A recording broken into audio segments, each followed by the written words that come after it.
Hello friend, आज class 9 chapter 2 the sound of music का second part the shehnai of Bismil Khan आप लोगों के लिए लेकर आए हैं। और लाइन बाय हम एक्सप्लेनेशन करेंगे विथ मीनिंग के साथ। आशा करते हैं कि आपको अच्छी तरीके से समझ में आएगा। देखिए, एम्परर औरंगजेब बैनेट माने और प्रतिबंध लगा देना the playing of musical instrument called pungi in the royal residence, for it had a shrill unpleasant sound। ध्यान दीजिएगा, एम्परर अकबर जो कि मुगल सम्राट थे, Aurangzeb banned the playing of musical instrument, जो वाद्य यंत्र थे संगीत में बजते थे, सम्राट औरंगजेब ने उस पर बैन कर दिया, प्रतिबंधित कर दिया, प्रतिबंध लगा दिया। उसको पुंगी बोला जाता था। इन ए रॉयल रेजिडेंस, शाही निवास में बजने के लिए। तो शाही निवास में बजने के लिए इस वाद्य यंत्र को, जिसको पुंगी बोला जाता था, प्रतिबंधित कर दिया।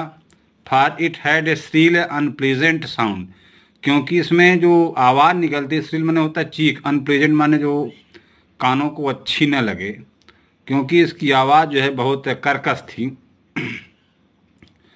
पुंगी became the generic name for reeds noise maker। पुंगी became the generic, सामान्य नाम था, for reeds माने होता सरकंडा, जिसको नरपत बोलते हैं, नॉइज मेकर माने जिससे आवाज़ बनती। पुंगी एक सरकंडे की बनने वाली थी जिससे आवाज़ निकलती थी।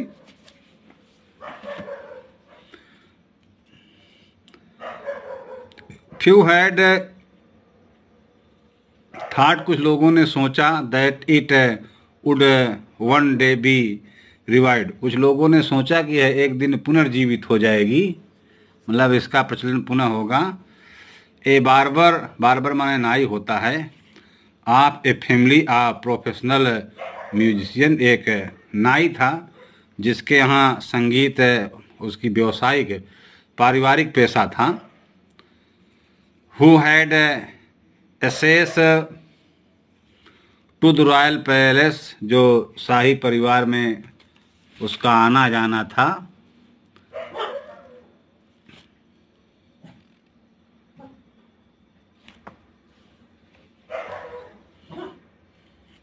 Decided to improve the tonal quality of पुंगी, उसने, टोनल माने होता है स्वर संबंधी, उसने पुंगी की जो आवाज़ थी, क्वालिटी, गुणवत्ता थी, उसको सुधारने का निश्चय किया। ही चूज ए पाइप, उसने एक पाइप चुना, विथ ए नेचुरल हेलो, जो स्वाभाविक रूप से, स्टेम माने होता है तना, हेलो माने होता है खाली, ऐसा तना जो स्वाभाविक रूप से खोखला था। दैट वाज लॉन्गर, जो लंबा था, एंड ब्रोडर, थोड़ा और चौड़ा था, थोड़ा और लंबी थी और थोड़ा और चौड़ी थी। देन द पुंगी, जो पुंगी से थोड़ा बड़ी और चौड़ी भी थी। And made 7 hole on the body of the pipe, और इस पाइप के बॉडी पर, ऊपर उस पर 7 छिद्र किया। When he played on it, जब वह इसको बजाता था, closing and opening some of these holes, उसमें से कुछ होलों को बंद या खोल करके, soft and melodious sounds where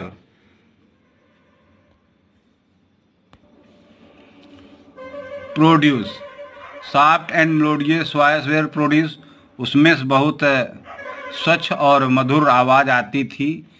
he played the instrument before royalty, उसने इस यंत्र को शाही दरबार में बजाया। एंड एवरीवन वाज इम्प्रेस्ड, और सभी लोग बड़े प्रभावित थे। The instrument so different from the pungi had to be given a new name, यह इंस्ट्रूमेंट जो वाद्य यंत्र था पुंगी से इतना भिन्न था कि इसको एक नया नाम दिया गया। एस ए स्टोरी गोज, एक कहानी बताई जाती, since it was the first played in the Shah chamber, चूँकि यह शाह के कक्ष में पहली बार बजाई गई। एंड वाज प्लेड बाय ए नाई, बार्बर जो बाल बनाता है, और एक नाई के द्वारा बजाई गई। द इंस्ट्रूमेंट वाज नेम्ड शहनाई। इसी कारण इस इंस्ट्रूमेंट या इस यंत्र को शहनाई नाम दिया गया। जैसा कि आप चित्र में देख भी रहे हैं। आगे देखिए, the sound of shehnai, the sound of shehnai began to considered auspicious. Auspicious है, सॉरी, ऑफिशियस माने होता है बहुत मांगलिक मानी जाना। The sound of shehnai began to be consider में मानी जाना। और ऑफिशियस माने होता है पिसस, ऑफिशियस बोल सकते हैं। ऑफिशियस माने होता है मांगलिक। शहनाई की आवाज़ को मांगलिक या शुभ मानी जाने लगा।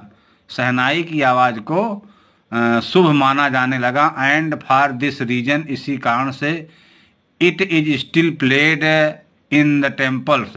इन्हीं कारणों से शहनाई को आज भी मंदिरों में बजाया जाता है। एंड इज एन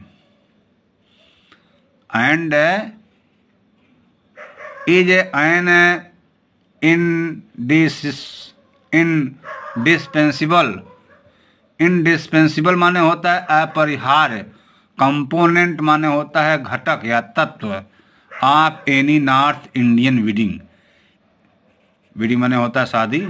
इन्हीं कारणों से जो उत्तर भारत के विवाह होते हैं उनमें अपरिहार्य अंग माना जाता है। अर्थात उत्तर भारत की जो शादी होती है उसमें शहनाई का बजना आवश्यक होता है। इन द पास्ट, प्राचीन काल में, यानी पहले, the shehnai was part of नौबत। शहनाई जो एक नौबत का पार्ट था, हिस्सा था। और ट्रेडिशनल इनसेंसिबल, या एक पारंपरिक या एक परंपरागत वाद्य यंत्र था। Till recently it was used only in temple. तब से आज एंड वेडिंग, आज भी यह शादी समारोह में और मंदिरों में प्रयोग की जाती थी। तब से आज तक यह शादी समारोह और मंदिरों में इसका प्रयोग होता था। The credit for bring this instrument on to the classical stage goes to Ustad Bismil Khan. इस वाद्य यंत्र को शास्त्रीय मंच पर, क्लासिकल है, शास्त्रीय मंच पर लाने का श्रेय उस्ताद बिस्मिल खान को जाता है। फिर देख लीजिए, क्रेडिट माने होता है श्रेय, फॉर ब्रिंगिंग लाने का, दिस इंस्ट्रूमेंट माने इस यंत्र को, on to the classical stage शास्त्रीय मंच पर, गोज टू उस्ताद बिस्मिल खान को जाता है। आगे देखिए, एस ए 5 ईयर ओल्ड, 5 वर्ष का Bismil Khan played gilli danda near a pond in the ancient state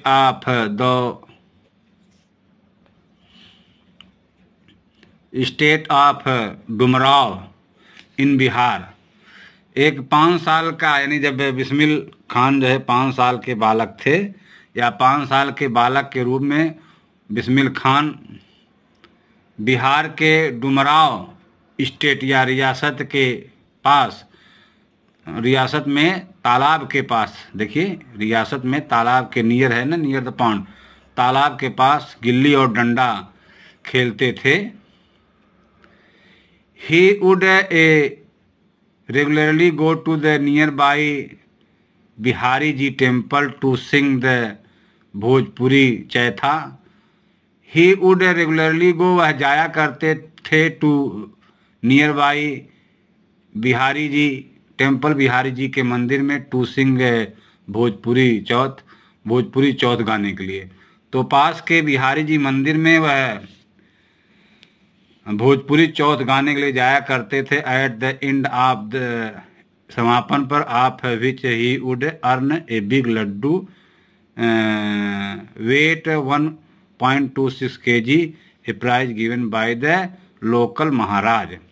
और अंत में जो है एक समाप्ति पर उनको 1.25 किलो वजन का एक लड्डू प्राप्त होता था। जब गान बाजन मंदिर का समाप्त होता था तो वही कह रहे हैं ना, he would earn a big Laddu weight 1.25 kg, यानी 1.25 किलो का। जब समाप्त होता था तो पुरस्कार के रूप में वह 1.25 किलो लड्डू जीतते थे बाय लोकल महाराज, जो वहाँ के स्थानीय महाराज होते थे उनकी तरफ से दिया जाता था। This happened 80 years ago, this happened, यह 80 साल पहले घटा था। And the little boy has travelled far to earn the highest civilian award in India, the Bharat Ratna. और तब से यह बालक लंबी यात्रा करते हुए भारत का सर्वश्रेष्ठ नागरिक पुरस्कार भारत रत्न प्राप्त किया। Born on 21 March 1960, Bismillah belonged to a well-known family or musician from Bihar। 21 मार्च 1916 ईस्वी में पैदा हुए बिस्मिल खान एक बिहार के एक प्रतिष्ठित या चिर परिचित संगीतकार या संगीत वाले परिवार से संबंधित थे। हिज ग्रैंड फादर रसूल बख्श खान, इनके दादा का नाम रसूल बख्श खान था। Was a shehnai Nawaz of the Bhojpur Kings court, जो कि भोजपुर के राज दरबार में शहनाई बजाते थे। हिज फादर पैगंबर बख्श, इनके पिता Paigambar Bakhsh and other paternal ancestor were also great shehnai player, इनके जो चाचा थे और जो इनके परिवार के लोग थे पुराने लोग, वे भी शहनाई को बहुत अच्छी तरीके से बजाते थे। आगे देखिए, the young boy took to music early in life, यह युवा लड़का अपने प्रारंभिक अवस्था से ही संगीत को अपना लिया। एट द एज ऑफ 3, जब यह 3 साल का था। When his mother took him to his material uncle माने मामा होता है, हाउस इन बनारस, जब इनकी माँ इनके मामा के घर बनारस ले गई। नाउ वाराणसी, जब वाराणसी के नाम से जाना जाता है।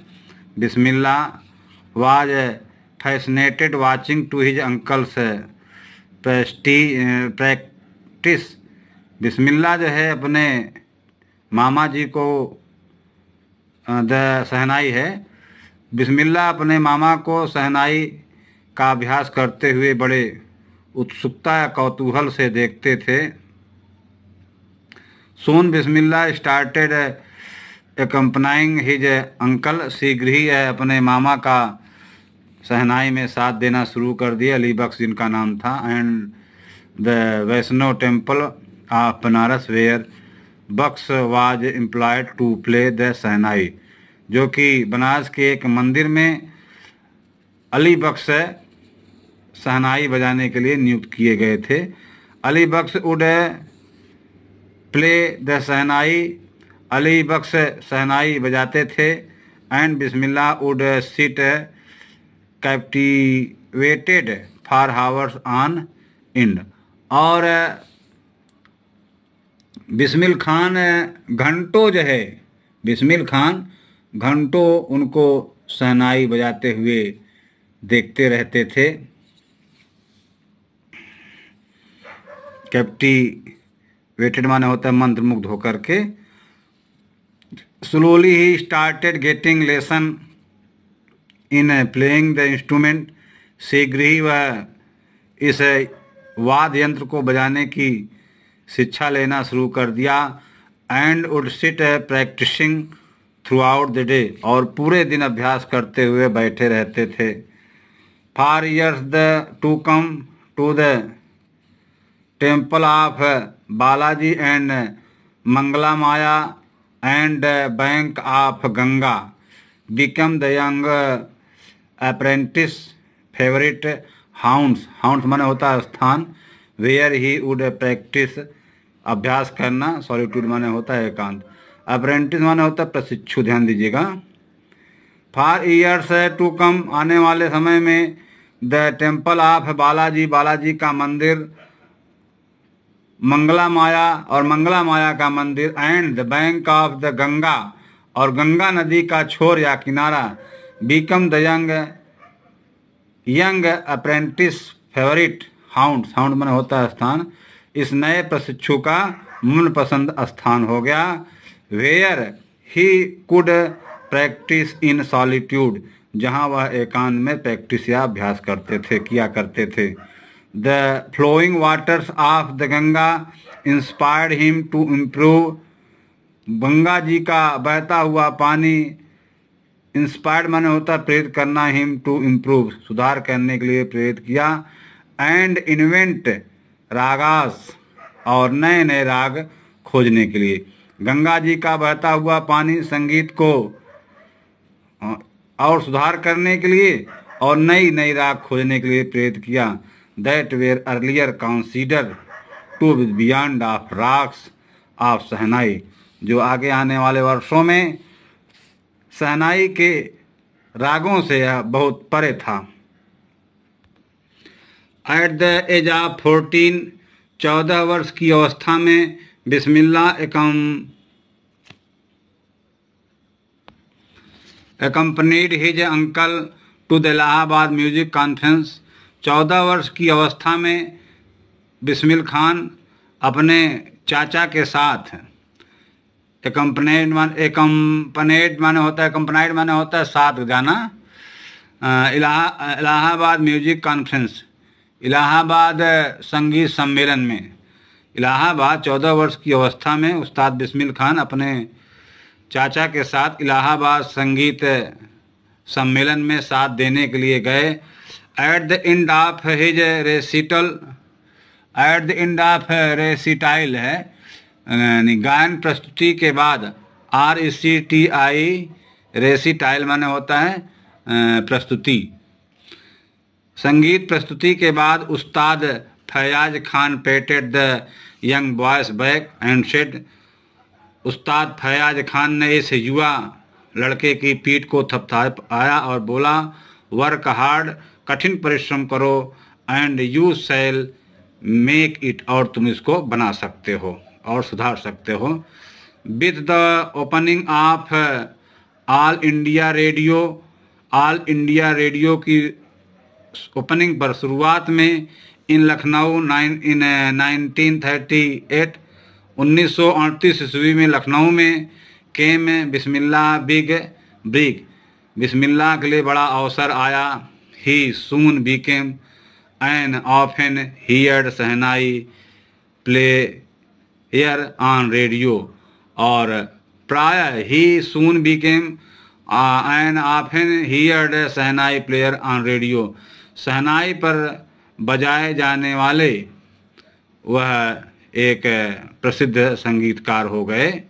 ही soon became an often here, वह प्राय सुने जाने वाले प्लेयर हो गए, संगीत बजाने वाले या शहनाई बजाने वाले व्यक्ति हो गए रेडियो पर। When India gained independence on 15 अगस्त 1947, जब 15 अगस्त 1947 ईस्वी को भारत आज़ाद हुआ, Bismillah Khan became the first Indian to greet the nation with his shehnai. Bismil Khan became the first Indian, Bismil Khan पहले भारतीय हो गए, to greet the national with his शहनाई, अपनी शहनाई के साथ स्वागत करने वाले। He poured his heart out into rocks coffee from the red fort, उन्होंने रेड फोर्ट से अपने कॉफ़ी राग को उड़ेल दिया, मतलब दिल से बजाया। To an audience which include Pandit Jawaharlal Nehru, और जितने भी श्रोता थे उनमें पंडित जवाहरलाल नेहरू भी थे, who later gave him famous tryst with destiny speech, जिन्होंने बाद में एक बड़ा अच्छा, देखिए, फेमस ट्रायस्ट विथ डेस्टिनी, जिन्होंने बाद में अपना सबसे अच्छा भाषण भाग की भेंट भाषण दिया था।